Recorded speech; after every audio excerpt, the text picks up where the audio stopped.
Florida, anti-racists rally against Richard Spencer.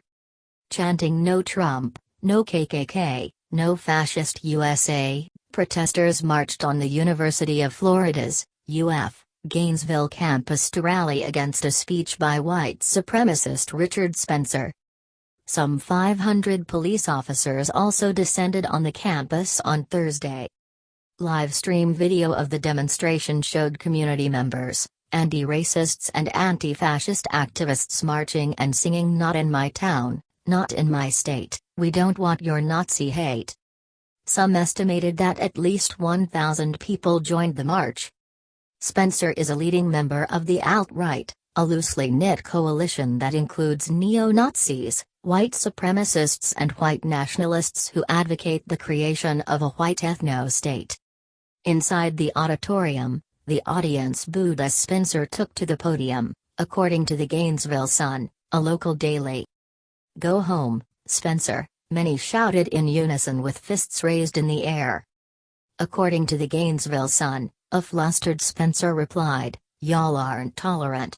Y'all aren't anything. Y'all are full of ST. You all are acting like animals and the communist Antifa, anti-fascist, that you are."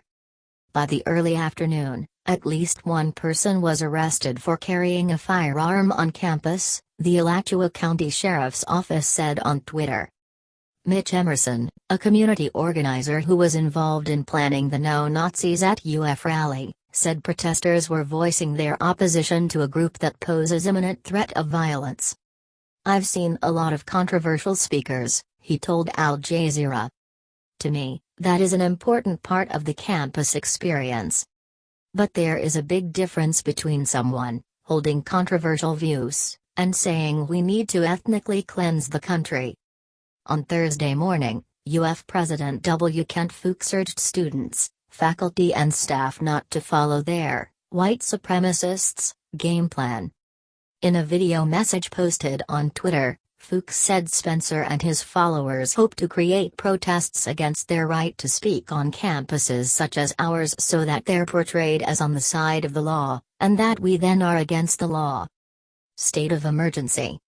Because UF allowed Spencer's group to control ticket distribution, some racial minorities were turned away from the event, according to the Dream Defenders activist organization and social media users. Thursday's event is the first high-profile appearance by alt-right figures since August's Unite the Right rally in Charlottesville, Virginia, the country's largest white supremacist protest in decades.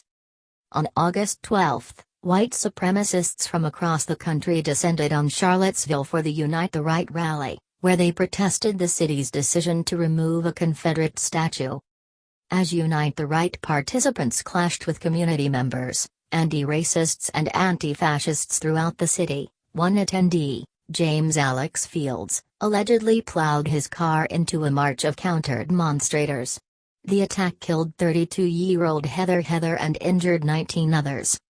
Spencer had originally applied for a permit to speak at UF on September 12. Citing public safety in the wake of Charlottesville, the university did not grant Spencer a permit for that date. After threats of legal action, UF allowed Spencer's National Policy Institute, a white supremacist think tank, to reschedule the speech for Thursday. In the run-up to the event, Florida Governor Rick Scott declared a state of emergency in Alachua County, where the university is located.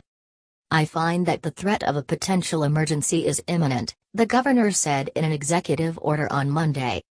The National Policy Institute did not reply to Al Jazeera's request for a comment.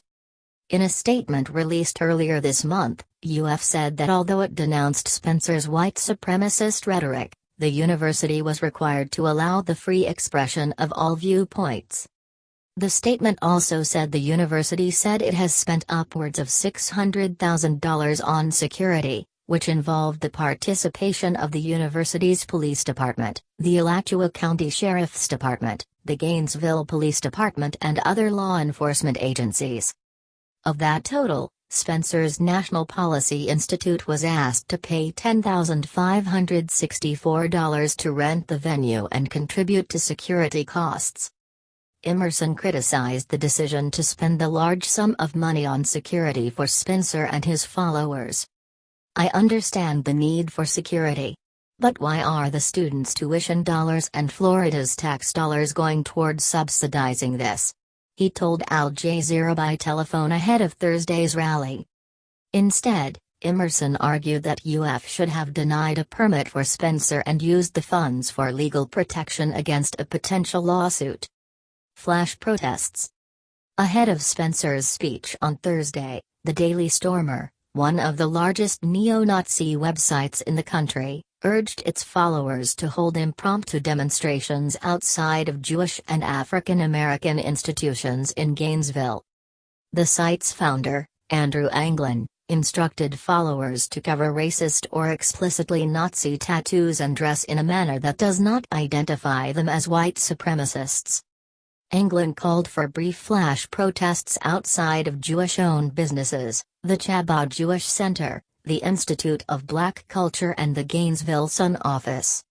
He also suggested that the protesters chant "Jews will not replace us," a slogan that white supremacists used during the Unite the Right rally in Charlottesville last month. Inside the auditorium, Spencer was joined by well-known white supremacists Mike Enoch, a podcaster who is also known as Mike Penovich, and Eli Mosley, leader of Identity Evropa. Leisha Brooks, outreach director of the Alabama-based Southern Poverty Law Center, SPLC, a watchdog that monitors hate groups, explained that Spencer's appearance in Gainesville comes after months of white supremacist recruitment campaigns on university campuses. Their hope is to pick up as many disenfranchised whites on college campuses as they can, she told Al Jazeera, alluding to a surge in white supremacist flyer distribution and racist incidents on campuses. Between the November 8 election of President Donald Trump and April, the SPLC documented at least 330 bias incidents at universities. Amid widespread public backlash, a string of universities and cities declined to provide Spencer and other far-right figures with event permits after the deadly violence in Charlottesville. Among the universities that rejected Spencer's application for speaking events are Texas A&M and Ohio State University. They have been trying to have Charlottesville 2.0 and 3.0 since August, said Brooks, and now they are trying to regroup because they received bad media with the death of Heather Heyer,